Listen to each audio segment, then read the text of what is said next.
అధికారం ఇచ్చిన రాష్ట్ర ప్రజలపై చంద్రబాబు ప్రభుత్వం కక్ష సాధిస్తోంది. అన్ని వర్గాల వారిని కాల్చుకు తింటోంది. కనీసం దివ్యాంగుల పట్ల కూడా కనికరం చూపించడం లేదు. పెన్షన్ల విషయంలో ఇప్పటికే వృద్ధుల ఉసురు పోసుకుంది. తాజాగా దివ్యాంగుల పింఛన్లు కూడా లక్షల సంఖ్యలో రద్దు చేయగా రాష్ట్ర వ్యాప్తంగా ఆందోళనలు పెల్లుబీకుతున్నాయి.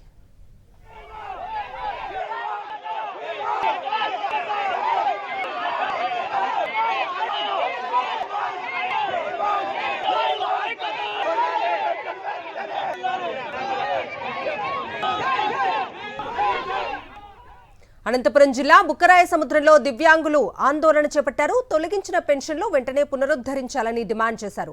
అయితే నిరసన వ్యక్తం చేస్తున్న దివ్యాంగులపై పోలీసులు దురుసుగా ప్రవర్తించారు. దివ్యాంగులను ఈడ్చి పాడేశారు. బలవంతంగా అరెస్ట్ చేసి పోలీస్ స్టేషన్కు తరలించారు.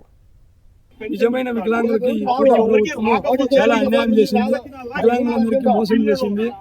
డబ్బులు ఇవ్వలేక జినానిగానే వికలాంగులందరినీ తొలగించి 3,000 నుంచి 6,000 చేసి అందరినీ తొలగించి వికలాంగులకి చాలా అన్యాయం చేస్తుంది. నిజమైన వికలాంగులు ఇక్కడ ఉన్నారు. వీల్ చైర్లోనూ నడచలేకుండా బుద్ధిమాన్యత అన్నం తినుకోకుండా మాటలు రావడానికి కానీ ఈ కూటమి ప్రభుత్వం పెన్షన్లు తీసేసి చాలా అన్యాయం చేస్తుంది. అదేవిధంగా ఈరోజు ఈ నెల పెన్షన్ ఇవ్వకపోతే 2 మంది వికలాంగులు రోడ్డును పడాల్సి వస్తుంది. అన్నం తినేకి అన్నం లేదు, తల్లిదండ్రులు లేని పిల్లలు ఉన్నారు. వీళ్ళందరికీ ఈ నెల పెన్షన్ ఇవ్వాలని చెప్పి కోరుకుంటున్నాము. ముఖ్యంగా ఈరోజు మా వికలాంగులంతా ధర్నా చేయడానికి ప్రధానమైన కారణము రాష్ట్ర వ్యాప్తంగా వికలాంగుల పెన్షన్ను తొలగించడం. ఇందులో చాలా అర్హత కలిగినటువంటి వికలాంగులు 75 రూపాయల నుంచి 200 రూపాయల నుంచి తీసుకుంటున్నటువంటి పెన్షన్ని ఈరోజు ప్రభుత్వం వారు నిర్దాక్ష్యంగా తొలగించడం జరిగింది. ఈ సదరం సర్టిఫికెట్లు కూడా మా మండలం 2010లో జూన్ 25వ తేదీ నుంచి 30వ తేదీ వరకు ఇవ్వడం జరిగింది. ఈ సదరం సర్టిఫికెట్లను కూడా బెంచ్ మార్క్ కలిగినటువంటి 3 డాక్టర్ల చేత సర్టిఫై చేసి పర్మనెంట్ సర్టిఫికేట్ అని ఇవ్వడం జరిగింది. కానీ ఈ ప్రభుత్వం వచ్చిన తర్వాత రీవెరిఫికేషన్ పేరుతో మా వికలాంగుల్ని చాలా అన్యాయం చేస్తూ ఇస్తున్నటువంటి పెన్షన్ 3,000 కాకుండా 6,000 రూపాయలు పెంచి మా వికలాంగుల్ని తీవ్ర అన్యాయం గురి చేస్తాను. కర్నూలు కలెక్టరేట్ ఎదుట వైఎస్ఆర్సీపీ ఆధ్వర్యంలో దివ్యాంగులు ఆందోళనకు దిగారు. దివ్యాంగుల పట్ల కూటమి ప్రభుత్వం వివక్ష చూపుతోందని మండిపడ్డారు. వెరిఫికేషన్ల పేరుతో పింఛన్ల తొలగించడంపై ఆగ్రహం వ్యక్తం చేశారు.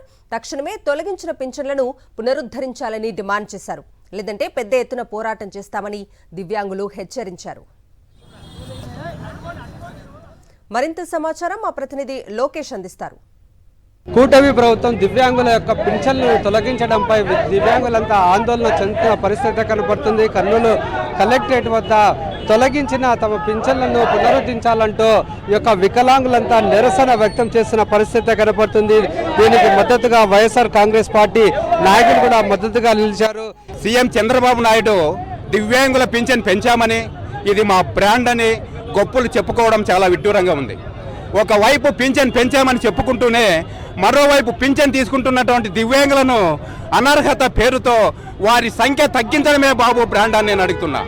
నడవలేని, చూపులేని, మానసిక స్థితి సరిగా లేని వారి వైకల్యాన్ని మళ్ళీ ధృవీకరించుకోమని రాష్ట్ర వ్యాప్తంగా జిల్లా వైద్య కేంద్రాల చుట్టూ తిప్పుతూ అనేక ఇబ్బందులకు గురి చేయడమే బాబు బ్రాండ్ అని నేను అడుగుతున్నా. అసలు ఏమంటారు, ఏం కోరుతున్నారు మీరు? 40% ఉంది పింఛన్ రాదు మీకు అని తిన్నారు సార్. అప్పుడు ఎంత ఉండింది?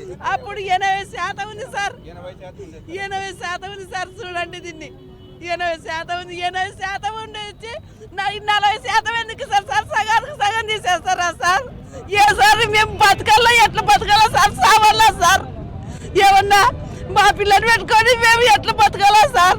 మాకు పూర్వం ఇంతకుముందు 2010లో డాక్టర్లు నిర్ధారించి ఇచ్చినటువంటి వైకల్య శాతం ఏదైతే ఉందో దాన్ని అట్లే అమలు పరచాలని మేము ప్రభుత్వానికి గట్టిగా మా వికలాంగుల తరఫున, దివ్యాంగుల తరఫున తెలియజేస్తున్నాం సార్. అర్హులైనప్పటికీ కూడా ఇప్పటికీ ఈ యొక్క పింఛన్లు తొలగించడం సరైనది కాదని ఈ యొక్క కూటమి ప్రభుత్వం పునరాలోచించి ఏదైతే తొలగించిన పింఛన్లు ఉన్నాయో వాటిని పునరుద్ధరించాలంటూ దివ్యాంగులంతా డిమాండ్ చేస్తున్న పరిస్థితి. కెమెరామెన్ శేఖర్తో లోకేష్, సాక్షి టీవీ, కర్నూలు.